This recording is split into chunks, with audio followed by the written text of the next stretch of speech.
Matt Cartisser, and I'm so honored to be speaking with you tonight. It is a way for me to thank Dr. Erkin, Dr. Buckbinder, the Thanc Foundation, my family, and all the people who helped me along the journey to this night. I'd like to take this opportunity to tell you a little bit about my story. I'm going to give you the abridged version of my medical history because I've worked really hard to make my traumatic medical past into the foundation of what drives me to be a better person and not what defines me on a daily basis. There was a time when it was my whole life. When I was 12 months old, I was diagnosed with a very rare tumor in my mouth called a desmoid. I went through many types of treatment that started when they split my jaw in the hopes of removing the disease, only to find that it grew back in 5 weeks. So not only did I have my tumor back, it gave me lockjaw, meaning that I could not open my mouth at all. It was decided that the next treatment was for me to undergo a year of chemotherapy, which made my tumor stop growing, but unfortunately this did nothing for my severe lockjaw. I could open my mouth about this far, which made eating difficult and my threat of choking really high. You can forget about me getting routine dental work, not a chance. I had another big surgery at the age of 4 to try to get my jaw open. Before that surgery, as incentive, my aunt sent me a whole bunch of candy, including gummy airplanes and big red gumballs to eat after I had recovered. Unfortunately, the surgery didn't work, so my dad was generous enough to eat all that candy for me. My parents never gave up. If there was a clinical study or a protocol, they researched it. But there did not appear to be anything that seemed to be worth the risk.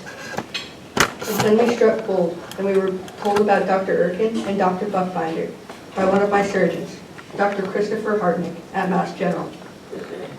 We were told that Dr. Erkin and Dr. Buckbinders were pioneers in head and neck surgery, and that maybe they could help me. I remember the look in their eyes when we met to discuss my condition. Slowly, but surely, a plan emerged that they hoped would open up my jaw and allow me to lead a normal life.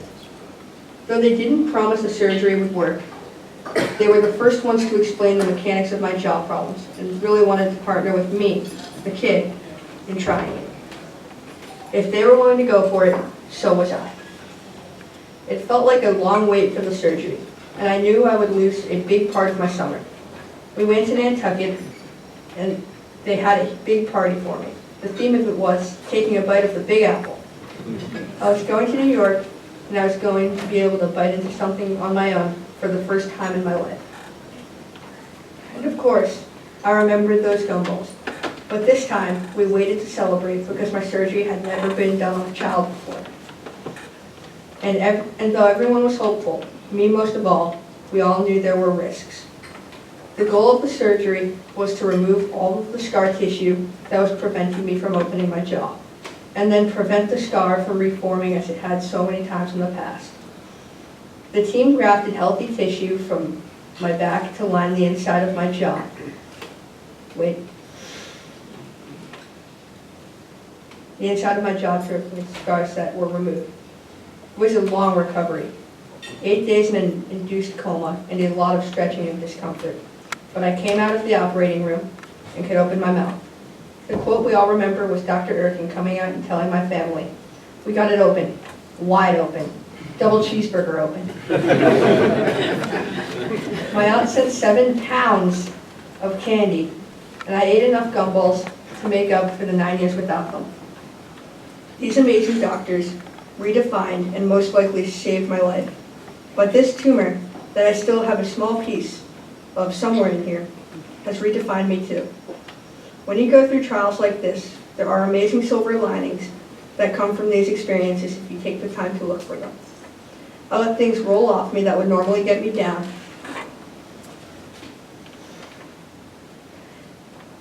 And I know that I'm a source of support for people who are afraid when they face surgery.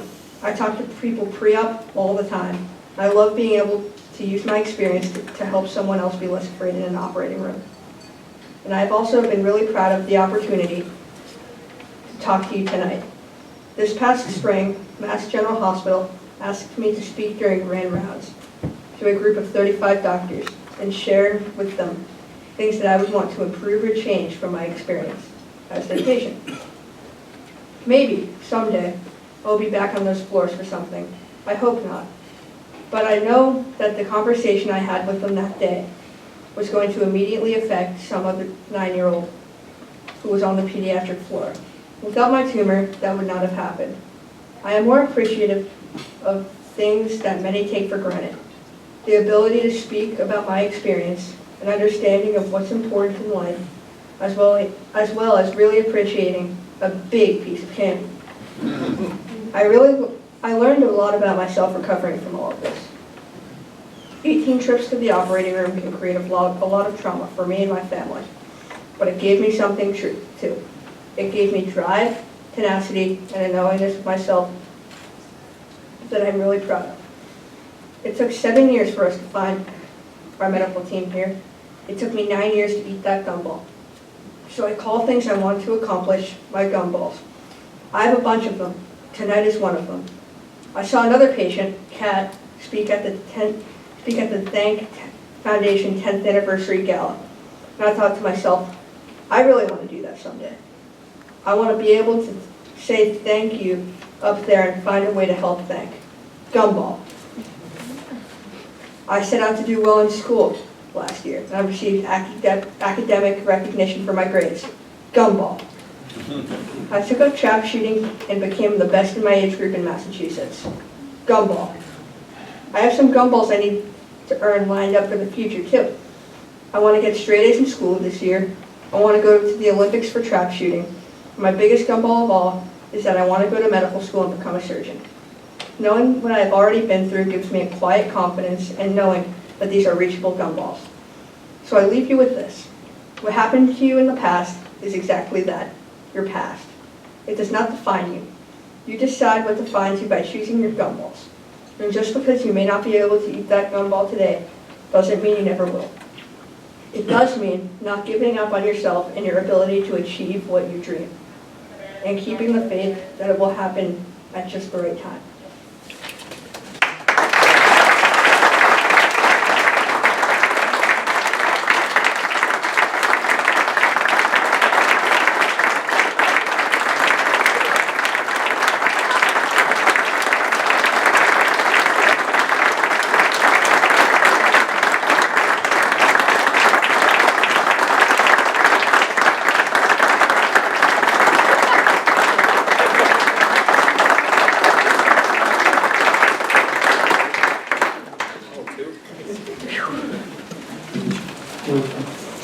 So Miss and your younger sister and your godmother for coming here tonight and sharing your experience.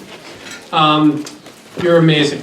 And I will say that I do have the inside story that Matthew won a trap shooting competition in New Jersey. He was first in his age group and is qualified to compete for the Olympics in 2020.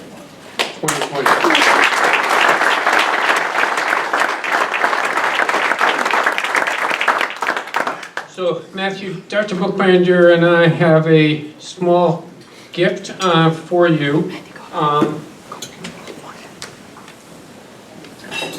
So maybe if you come up Oh, that's great. Oh, that is wonderful. This is for you, and I dare say it is fairly ironic that our goal was to get your mouth open wide enough so that your dentist would be able to take care of your teeth. They really are feeding the fire here. So anyway, congratulations.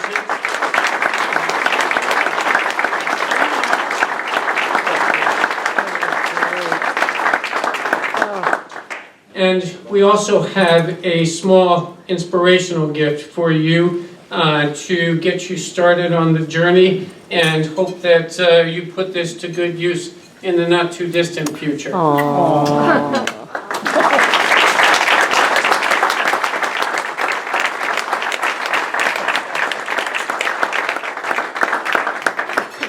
So I'd like to thank all of you for coming tonight. I have